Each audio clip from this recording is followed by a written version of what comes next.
Bonjour à tous et bienvenue sur Mosaïque. La une aujourd'hui est consacrée à la zone de loisirs de Großbliederstroff. Quand les beaux jours arrivent, les terrains de jeu et les différentes activités sont littéralement pris d'assaut. Situés en bord de Sarre, les familles y accèdent à pied ou à vélo. Un public venu de tout le secteur, mais aussi de l'autre côté de la Sarre. On va y revenir dans notre JT. Voici le sommaire. Au sommaire aujourd'hui, à la découverte du parc archéologique de Bliesbruck, mais par des chemins encore inconnus. Forte affluence ce week-end à la zone de loisirs de Großbliederstroff, mais d'où vient le public de cette zone ? Commémoration, marché aux puces, concert, retour sur les événements du week-end. Les jeunes innovent à l'image des 4 élèves du collège Himmelsberg qui ont inventé un robot poubelle. Et puis du sport sur Mosaïque, le Sarreguemines Football Club affrontait Haguenau ce week-end. C'est une victoire 2-1 pour les Sarregueminois.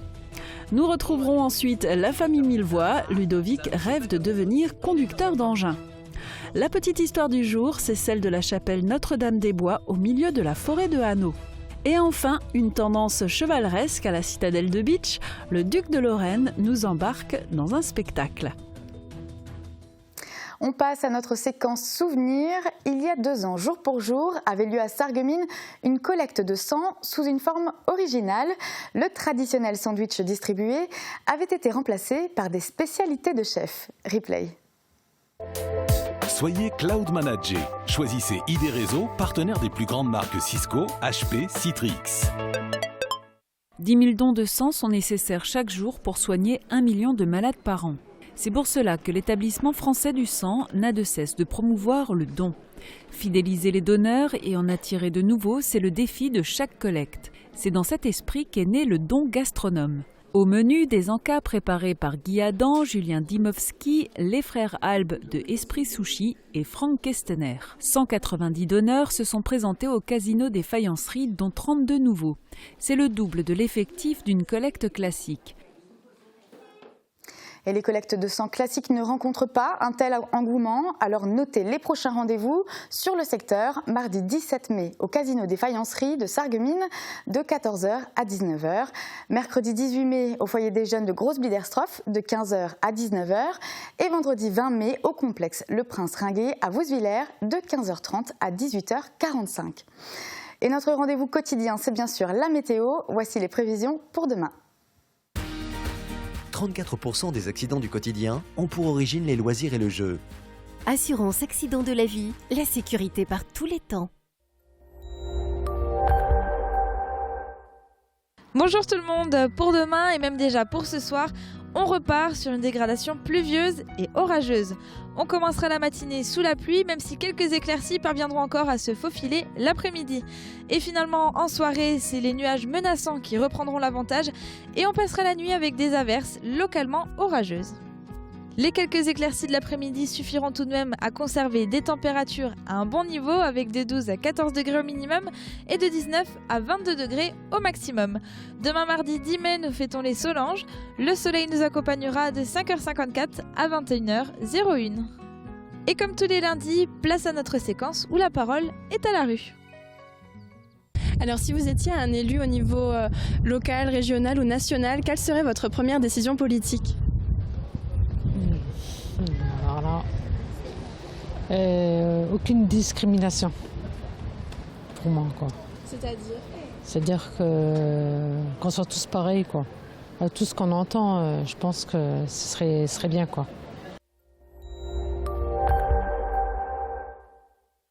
Je parraine un ami et tout le monde y gagne.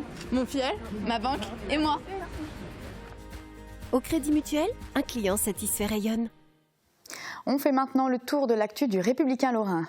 En page régionale, le concept des escape games s'installe en Lorraine. Le principe, une équipe de joueurs enfermés doit réunir des indices pour s'échapper de prison. Bientôt 2 sites proposeront ce concept en Lorraine, l'un en Meurthe-et-Moselle, l'autre à Ogny, près de Metz. Un concept qui rencontre de plus en plus de succès.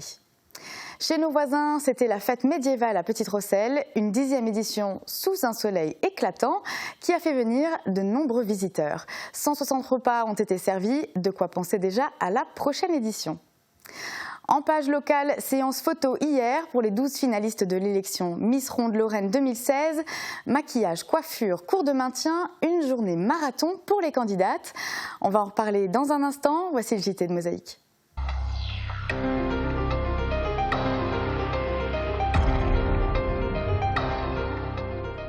La zone de loisirs de Groß-Biederstroff a attiré du monde ce week-end. Les familles étaient nombreuses à s'y rendre. Mais d'où vient le public qui profite des activités en bord de Sarre? Marie Lorenz est partie à la rencontre du public. J'ai fait de la tyrolienne à toute allure. La tyrolienne est l'une des activités proposées à Groß-Biederstroff. Pour occuper leurs enfants pendant ce long week-end, les parents ont investi la zone de loisirs. Et ce parc de jeux n'est pas réservé aux habitants de la commune. À l'arrivée des beaux jours, les visiteurs sont nombreux à faire le déplacement jusqu'à Groß-Biederstroff.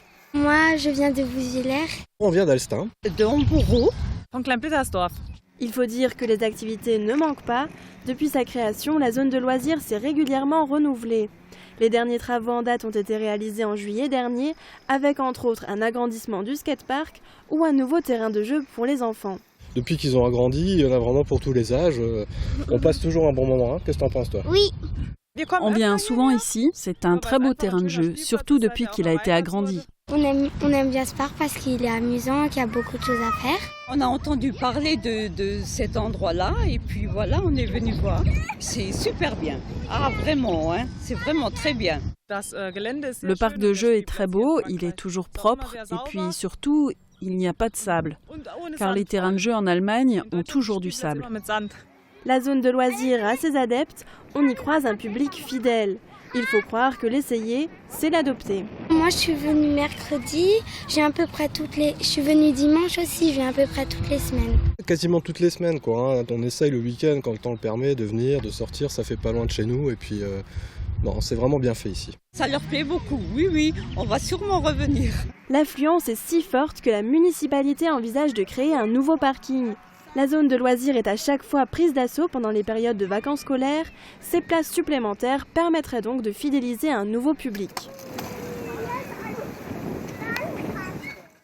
Il fait aussi partie des lieux de visite du secteur, le parc archéologique de Bliesbruck.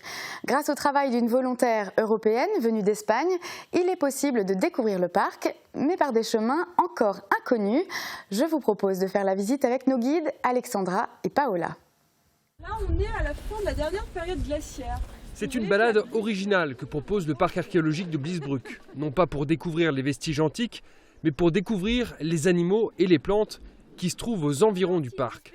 Grâce au travail de Paola Torrivio, une volontaire européenne espagnole diplômée en sciences de l'environnement, 200 à 300 espèces de plantes ont été recensées. C'est un endroit petit, mais on a différents biotopes, pour vous dire d'une façon, les prairies humides et les gravières. Il y a pas mal de biodiversité. Exemple, des prairies d'orchidées que survolent les rapaces, comme le milan noir, et juste à côté, les anciennes sablières exploitées jusque dans les années 80 et qui sont devenues des étangs avec les oiseaux et les plantes qui s'y plaisent. Ici, on a un endroit où il y a un peu tout, parce que l'homme n'intervient plus. Et donc, ça redevient naturel, sans qu'on l'ait planté volontairement. La nature reprend ses droits, où l'homme est passé. Voici d'ailleurs un témoignage d'une autre époque. Ce saule, dit saule tétard, a plus d'une centaine d'années et c'est un véritable patrimoine culturel. Sa forme étrange témoigne d'un usage particulier. Cet arbre a été taillé pour pouvoir régulièrement couper des branches et s'en servir en vannerie, par exemple. Preuve que l'homme influence l'environnement volontairement ou involontairement. Grâce aux vestiges, on dirait, il pousse des plantes qu'ils ne poussent pas ailleurs parce qu'ils poussent entre les cailloux. C'est tout à fait grâce à ça. L'homme du XXIe siècle, comme le gallo-romain, prend également à la nature pour assurer sa survie en fabriquant sa nourriture. C'est l'autre aspect de cette balade, dans sa version gourmande, et qui consiste à goûter et sentir ce que nos ancêtres ont pu manger et boire, et notamment une boisson désaltérante. Le vin, pour enfants, il était dégoûtant. Okay. On n'a pas aimé du tout, nous deux. On a l'impression que c'est comme de l'eau et qu'ils ont rajouté un petit produit dedans. Vinaigre ? Ouais. Un petit peu comme ça. Mais après, la nourriture, c'était fait comme ça.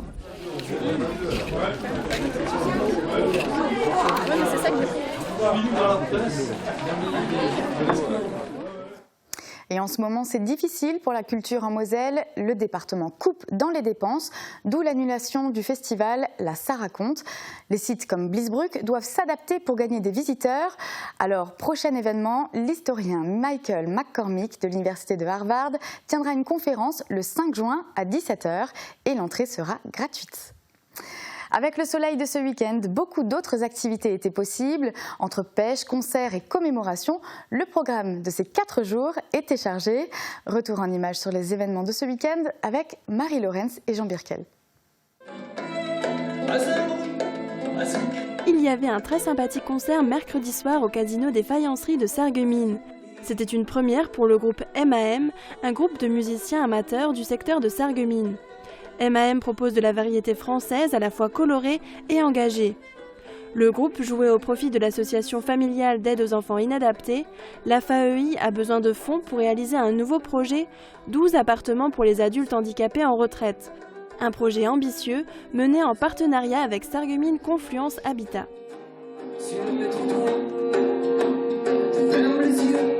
Et alors, je me vois, le vol de l'air, libre comme l'air, le chant des femmes et les couleurs de la guerre. La bonne occasion du week-end se trouvait peut-être à Bliesschweyen. L'association Agir Ensemble, présidée par le chanteur Charel, organisait son marché aux puces. Depuis 15 ans, les abords de l'école et de la salle communale accueillent les exposants. Cette année, ils étaient 80 à venir vider leur grenier. Agir Ensemble a vendu cette année 380 mètres linéaires. Cet argent sera remis à la Ligue contre le cancer. L'événement phare au profit de cette association, c'est le festival Rémelfin en musique qui aura lieu le 14 mai prochain. Des centaines de maquettes ont été exposées à Neufgrange. La 3e édition de l'exposition internationale de maquettes, organisée par le JFR Team, s'est déroulée ce week-end. Les visiteurs ont pu découvrir un grand nombre de voitures, avions ou encore des personnages miniatures. Certaines maquettes représentaient de véritables moments de vie. Parmi les exposants présents, certains sont venus de loin. Toulouse, Bordeaux, Hambourg, Leipzig.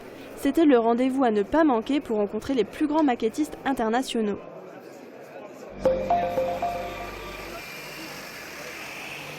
Stop au péage en Moselle, c'est le slogan du collectif SIPIC pour suppression intelligente des péages à l'initiative des citoyens. Après des manifestations à Farébersviller et Saint-Avold en début d'année, c'est à Hambach que les barrières du péage ont été levées.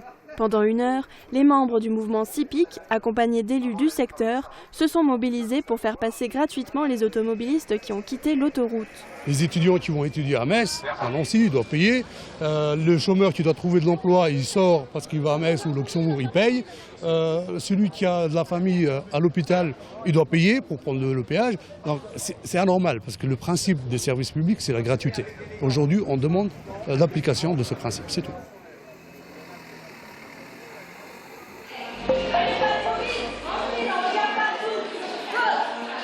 Les rondes sont entrées en piste ce week-end de l'Ascension. Les 5 et 8 mai avaient lieu les présélections et le premier rendez-vous des finalistes pour l'élection régionale 2016. Sur 23 participantes, le jury a sélectionné 9 filles. La première séance photo officielle a eu lieu le dimanche 8 mai. Les finalistes participeront à l'élection régionale fin septembre. La journée du souvenir de la fin de la Deuxième Guerre mondiale, c'est évidemment le 8 mai, date de la capitulation du Troisième Reich. Cette guerre qui a duré près de 6 ans a fait près de 55 millions de morts, dont 30 millions de civils, parmi lesquels on compte 6 millions de juifs. À Sarreguemines, élus et autorités civiles et religieuses se sont retrouvés au cimetière juif pour rendre hommage à la centaine de Sarregueminois juifs, résistants ou déportés. Je voudrais rappeler à ceux qui vivent en paix sur notre continent et qui ne connaissent les conflits qu'au travers des médias que rien n'est jamais définitif. Il suffit de peu de mots, de quelques phrases, pour que le poison de la xénophobie, de l'antisémitisme et du négationnisme s'insinue. Je voudrais exceptionnellement parler ici de l'année qui vient de commencer avec de très graves attentats. Pas un jour, pas une semaine, pas un mois, sans que nous nous soyons plongés dans une ambiance de grande angoisse. Après les commémorations, hier midi, certains pêcheurs ont sans doute mangé de la truite fraîche. Les Fingauls de la Brûle organisaient leur pêche annuelle à la grosse truite. 120 kg de poissons ont été lâchés dans l'étang de Hondelin pour le bonheur de 46 pêcheurs. Une grosse truite varie entre 1,3 et 3,5 kg. Pas de quoi effrayer cette tortue de Floride, reconnaissable à ses tempes rouges. Elle a aussi mordu à l'hameçon hier, avant de retourner à l'eau. Un privilège que n'ont pas eu les poissons. On parle innovation à présent avec les élèves du collège du Himmelsberg. Ils sont 4, ils ont participé au concours Hackathon et l'ont brillamment remporté grâce à leur invention, un robot poubelle associé à une centrale biomasse. Thomas Drouin est allé à la rencontre de ces jeunes créateurs sarregueminois. C'est simple, il y a une carte mère centrale qui va envoyer des commandes qu'on a déjà mis dedans. En fait, on avait branché l'ordinateur à la carte mère et on a tout simplement codé le fait que la roue, elle avance, les deux roues avancent durant tant et tant de secondes, puis tournent, etc. Déjà largué dans les explications techniques, ce n'est pourtant que la simple explication du fonctionnement de Shimigomi, le robot ramasseur de déchets, issu de la réflexion du groupe de collégiens du Himmelsberg ayant participé au hackathon. Le projet de robot associé à une centrale biomasse a convaincu le jury sarregueminois, mais il a surtout permis aux collégiens de concrétiser en partie leur idée et de mener un travail en groupe très formateur. Le fait qu'on soit en groupe, déjà on se dit qu'on n'est pas tout seul et qu'on peut compter sur les autres en cas de problème, si ça va pas, si on a du mal. Et de la réflexion collective, il en a fallu. Comme dans tout développement technologique, les 4 collégiens ont dû résoudre certains problèmes lors de la conception, tout en respectant les contraintes de la compétition. On avait d'abord essayé de faire fonctionner une roue, mais après qu'on avait codé, etc., elle ne tournait pas. Alors on a tout refait et en fait on avait remarqué d'abord que c'était un câble qui manquait. Alors on a tout remis et on a réessayé, mais cette fois-ci la roue elle tournait un peu, puis elle se bloquait. Ce hackathon s'est donc transformé en véritable initiation au développement de projets. Ils ont d'ailleurs aussi dû réaliser la présentation du projet sous forme de diaporama et imaginer le design du robot. Les idées ne leur manquent pas et c'est une bonne chose car c'est à Metz qu'ils défendront à nouveau leur projet le 17 mai, avec naturellement quelques ajouts et innovations, notamment un détecteur d'obstacles pour que le robot puisse se diriger par lui-même. Du sport maintenant, les joueurs du SFC ont affronté Haguenau ce week-end. Même s'ils étaient menés au début du match, les Sarregueminois ont su s'imposer. Ils l'emportent 2-1. Voici le résumé du match.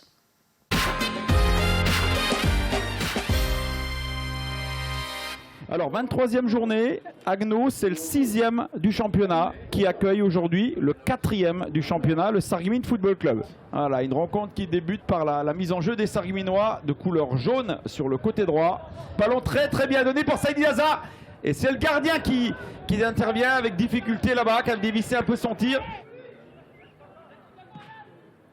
Attention là-bas, un ballon qui peut profiter au Alsacien, attention, il avait pris le meilleur là sur le gardien Florian Trabord au Marassidou.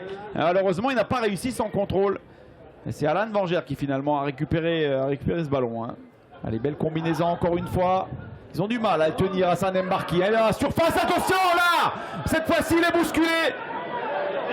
Ça c'est difficile pour l'arbitre de ne pas siffler cette faute là. Et ballon qui va ressortir pour les Alsaciens. Et allez, un contre qui va être joué. Et Métine Carrière qui tente de s'interposer. Un 3 contre 3. Attention là-bas. Et premier but, ouverture du score pour Haguenau sur le contre, alors que les Sarregueminois ont créé leur meilleure occasion. C'est Haguenau qui sur ce contre a pris le meilleur. Et Thierry Ashley. Oula, ça aurait pu être très dangereux. J'ai l'impression que la frappe, d'ailleurs, c'est une frappe d'Haguenau qui a été déviée, qui a failli rentrer dans le but d'Haguenau. Et c'est le gardien Pierre Ebédé qui a pu s'emparer de cette balle. Hein. Ça aurait pu être dangereux. Hein. Fadi Rejam qui a divulgué de bons ballons là. Hein. Allez Alan, il faut gagner ton duel. Fadi Rejam qui est venu suppléer ses attaquants et qui a été dangereux par 2 fois. Hein. Donc voilà, Sarregueminois mené 1-0 ici au stade à Haguenau. Allez, Sarregueminois, c'est le moment. On a le vent favorable. Ça c'est magnifique. Magnifique combinaison entre Hassan Mbarki et son capitaine Metin Karayer. Magnifique. Allez, Omar Assidou, probablement quand même l'un des joueurs qui a touché le plus de ballons du côté d'Agno. Il a été très mobile en attaque. À défaut d'être efficace, il a été mobile. Attention, alors cette fois-ci, c'est Jordan Pfeiffer qui vient marquer ce but. Jordan Pfeiffer, je disais tout à l'heure, j'avais tellement envie qu'il soit gratifié ce garçon. J'en avais tellement envie. Ah, Jordan Pfeiffer, quel plaisir de voir ça. Ça va faire plaisir à sa famille. Et on va chercher la faille du côté alsacien jusqu'à la fin. Sargueminois bien regroupillé, ça va être difficile pour eux malgré tout. Allez, une grosse frappe tentée là par Mohamed Alamaoui, peu prétentieuse d'ailleurs, à 25 mètres comme ça de chercher le cadre. Je pense qu'il aurait fallu chercher le décalage avec un joueur. 94e minute de jeu. Sébastien Meyer qui verrait bien là l'arbitre siffler la fin de la rencontre, c'est le cas. Sargueminois qui s'impose ici à Agno. Gagner ici c'est vraiment difficile. Il y a des joueurs aujourd'hui qui ont fait leur entrée dans le groupe de l'équipe première et qui ont été à la hauteur. Je pense à Antoine Mel et à Omar Noukri qui faisaient leur premier match en équipe première alors que l'un et l'autre ou revenaient de blessure ou venaient de l'équipe inférieure. Donc c'est vraiment une belle victoire, surtout que le scénario il est encore plus beau puisqu'on est mené à 0 à la mi-temps à l'extérieur. Et c'est les remplaçants qui font la différence puisque le deuxième but il est marqué par un remplaçant, Jordan Pfeiffer, qui reçoit la balle de but par Omar Noukri qui revient de 6 mois de blessure, qui a fait 2 entraînements et qui aujourd'hui fait une rentrée tout à fait bonne, quoi. Donc voilà, c'est le scénario qui me rend encore plus heureux que la victoire en elle-même parce que si on m'avait dit avant ce match-là qu'on gagnerait ici avec tous ces aléas, je pense que j'aurais signé des deux mains. Et je suis content pour les joueurs parce qu'ils ont fait une belle saison. Ouais. Mais j'aimerais bien la terminer par une place dans le top 4. Voilà, au moins. On jette un coup d'œil au classement. Effectivement, pour l'heure, à 3 journées de la fin, le SFC se trouve à la 4e place avec 60 points. Prochaine rencontre ce week-end, Sarreguemines recevra le 3e, le FC Metz. Voilà, c'est la fin de notre JT. Restez avec nous, on découvrira un nouvel épisode de la famille Millevoye, la petite histoire de la chapelle Notre-Dame-des-Bois et une tendance d'une autre époque. A tout de suite.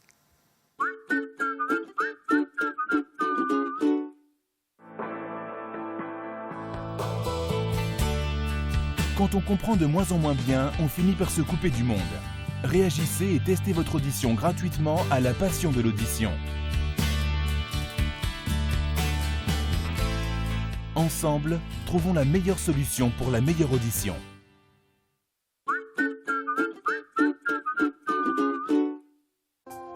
Transport, matériel médical, aide à domicile. AVS Santé, notre métier, vous accompagner. On approche de la fin de saison pour le Sarreguemines FC. Samedi, les faïenciers ont rendez-vous avec l'équipe B du FC Metz qui est juste devant eux au classement. Une dernière opportunité d'accès au trio de tête, c'est à suivre en direct du Stade de la Blise. Plus de sport, c'est samedi à 18h sur Mosaïque. On retrouve notre famille Millevoye, nouvel épisode, nouveau métier. Ludovic a trouvé sa voie, il sera conducteur d'engin. Regardez. Baptême, mariage, communion, faites le plein d'idées chez Festividé.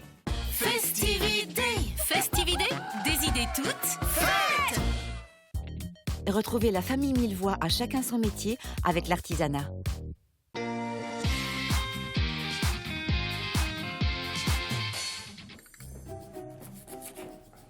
Bon du coup j'ai trouvé le métier que je veux faire plus tard. Ah. C'est un métier pas comme les autres, c'est conducteur d'engin. Conducteur, c'est conducteur, hein. Papa, une grue, une pelleteuse ou un bulldozer, ça se conduit pas vraiment comme une voiture. Hein. C'est sûr que tu veux pas d'aide, chérie? Non, ça va. Mais alors ton truc, là, tes engins, c'est pour transporter des pierres, c'est ça? Ouais, enfin, au départ, tu fais place nette sur un chantier, tu vois. Et après, t'apportes tout le matériel et c'est une sacrée responsabilité. Ouais, c'est livreur, quoi. Oui, bien sûr, un livreur qui va poser un pont, une charpente au millimètre près, quand même. Ah ouais? Attends, faut être sacrément habile. Et calme. Dis donc, en fait, c'est un métier tout en finesse. Hein, chérie? Ouais. On est content, non? On est content.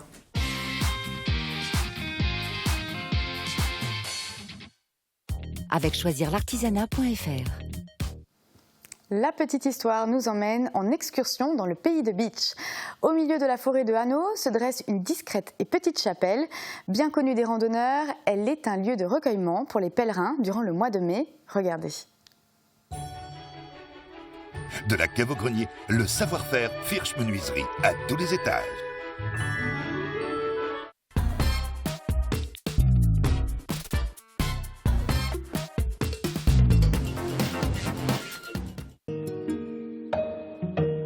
Nichée au cœur de la forêt dans le domaine du Herbsental, la chapelle Notre-Dame-des-Bois veille paisiblement depuis 1859. Meurtrie par la Seconde Guerre mondiale, où elle a servi d'abri pour les soldats de la ligne Maginot, mais aussi d'écurie, elle a retrouvé ensuite son charme d'origine.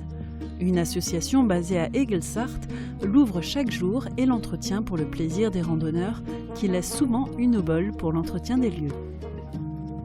Cette année, les bénévoles qui entretiennent la chapelle ont eu une mauvaise surprise. Statues et vitraux cassés, une blague de Hexenart de très mauvais goût. D'autant que le mois de mai est le moment fort pour les habitués des lieux.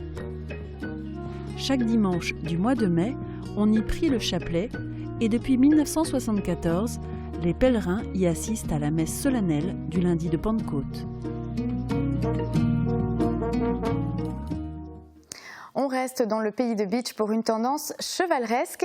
Depuis le 1er mai, le spectacle Le Retour du Duc de Lorraine se joue à la citadelle de Bitche. Une aventure à découvrir jusqu'au 31 juillet. Dans Tendance, on vous donne un avant-goût. Avec Aviva, ne rêvez plus. Cuisinez, invitez votre famille, vos amis. Aviva, la cuisine qui vous va.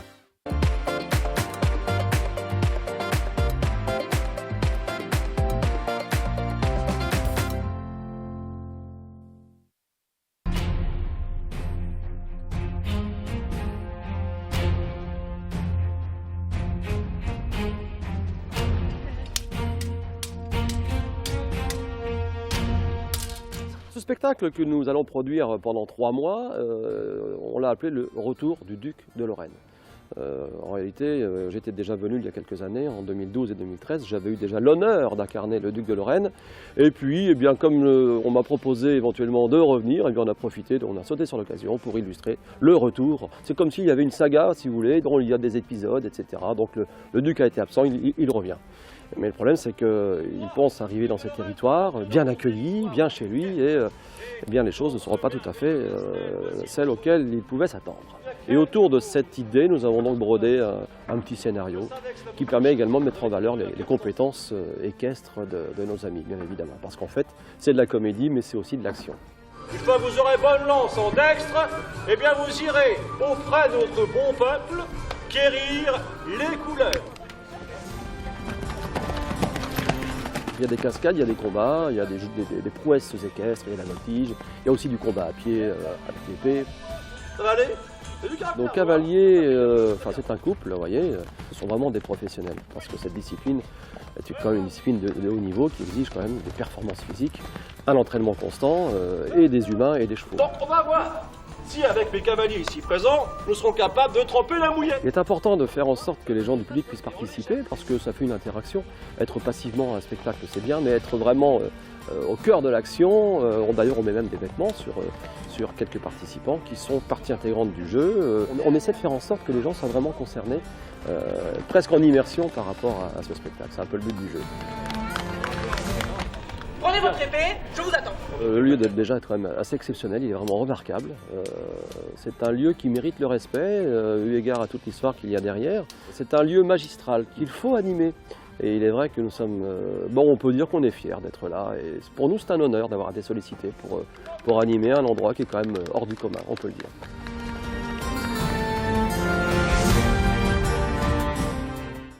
Le Retour du Duc de Lorraine est à découvrir jusqu'au 31 juillet. Spectacle les mercredis et vendredis à 14h30 et les samedis, dimanches et jours fériés à 14h30 et 16h30 à la citadelle de Bitche. Voilà, c'est la fin de cette émission. Merci de l'avoir suivi. Très bonne journée à tous.